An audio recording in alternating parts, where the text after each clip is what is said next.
আজকে জলখাবারে কেউ কিচ্ছু খাবে না। আমি হচ্ছে একটুখানি ওই সুজি বানিয়ে নিয়েছি উপমা মতন, সেইটা খাবো আর চা খাবো। চাটা পরে করছি।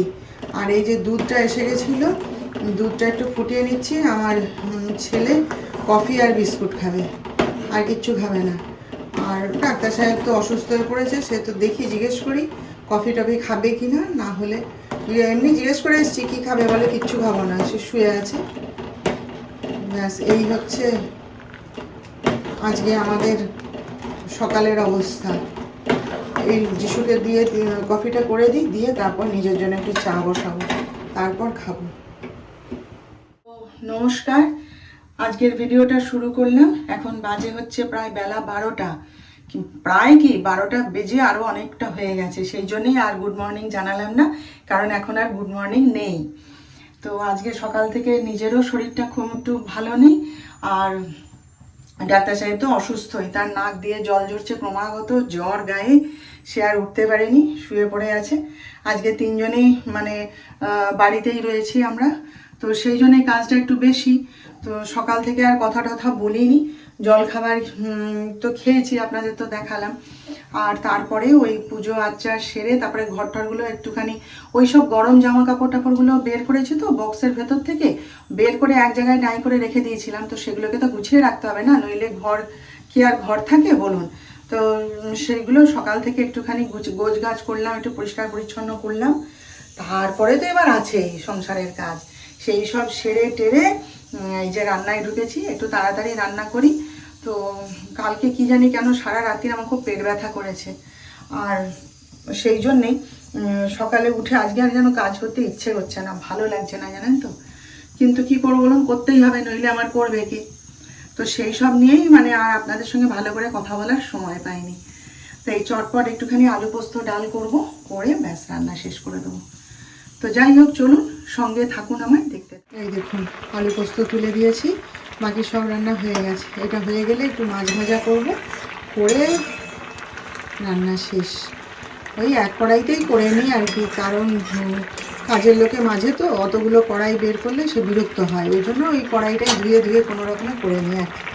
আর এই যে আমার জন্য একটুখানি পোস্ত বাটা তুলে রেখেছি, পেঁয়াজ কুচিটা এখনও দেওয়া হয়নি, যাচ্ছি। তো চলুন, হ্যাঁ এটা হতে থাক, এটা হলেই রান্না শেষ। আমার গোবিন্দ আজকে আপনাদের সঙ্গে শেয়ার করা হয়নি, আপনাদের দেখানো হয়নি। এই যে দেখুন, এই যে এখনই সন্ধ্যা প্রদীপ জ্বাললাম, জেলে এই যে জল বাতাসা খেতে দিয়েছি। এইবারে শয়ন দিয়ে দেবো আর কি। আমি একবারে সন্ধ্যা দেখিয়ে ওদেরকে শয়ন দিয়ে একবারে আসন থেকে উঠি। চলুন, হ্যাঁ। এসে আমার ছেলের সঙ্গে একটুখানি গেছিলাম, জানেন অনেক কাজ ছিল, সেই জন্যই যেতে বাধ্য হয়েছিলাম। তারপরে আমার খাবার দাবার শেষ হয়ে গেছিলো, চানাচুর বিস্কুট কিছু ছিল না। তাই ডাক্তার সাহেবকে আর বলিনি, কেন ওর নিজেরই শরীর অসুস্থ।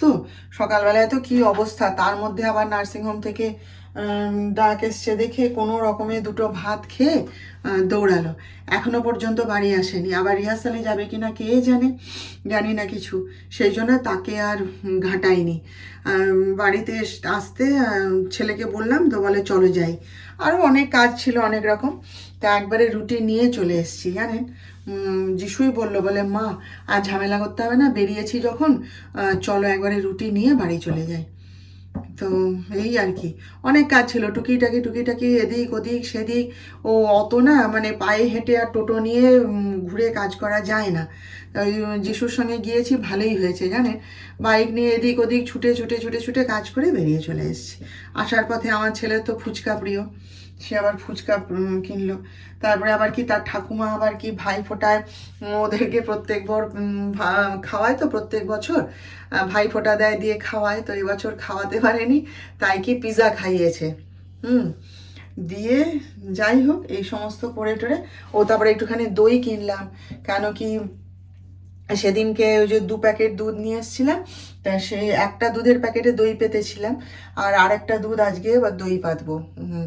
ঘরে পাতা দই ভাল লাগে খেতে, তো সেই জন্যে একটুখানি দই নিয়ে আর একটু পাউরুটি কিনলাম, ওদের জল খাবারের সুবিধা হয়, এইসব নানা টুকিটাকি আরও কাজ ছিল, সেসব সেরে টেরে বাড়ি ফিরলাম। এসে সন্ধ্যা টন্ধা দেখিয়ে এবারে একটুখানি এসছি, একটু চা খাবো। একটু চা না খেলে তো হয় না, ওই চা বিস্কুটই খাবো, খেয়ে তারপরে অন্য কাজ করব দেখি। তো এই যে দেখুন, আসার সময় রুটি নিয়ে চলে এসেছি। আমার ছেলের খাওয়া হয়ে গেছে, সে ডিম ভাজা করে কি ডিমের ভুজিয়া করে খেয়ে নিয়েছে। আর ডাক্তার সাহেব আসুক, তাকেও ডিম ভাজা করে দেবো। এসে গেছে, ওই যে যিশু গেল দরজা খুলতে, এসে গেছে। তো চলুন তাহলে এবার রাখি, হ্যাঁ। এবার খাওয়া দাওয়া করব, কে কি খায় না খায় দেখি। যিশুর তো খাওয়া গেছে, আর দইটা একটু পাতি, সেটাও পাতা হয়নি। খুব টায়ার্ড লাগছে জানেন, বসে বসে। আজকে আর কিচ্ছু করিনি, কোনো কাজ করিনি। এখন এসে একটুখানি ফোনটা ঘাঁটছিলাম। মানে কি বলুন তো, সারাদিন সকাল থেকে ইঞ্জিন চালু থাকে, তো যেই রাতটা হয়ে আসে ভোল্টেজ ডাউন হতে থাকে। তো যাই হোক, চলুন তাহলে আজকের মতন রাখলাম। আবার আপনাদের সাথে দেখা করব। আপনারা সবাই ভালো থাকবেন, আর আজকের ভিডিওটা একটা লাইক, শেয়ার ও সাবস্ক্রাইব করে দেবেন প্লিজ।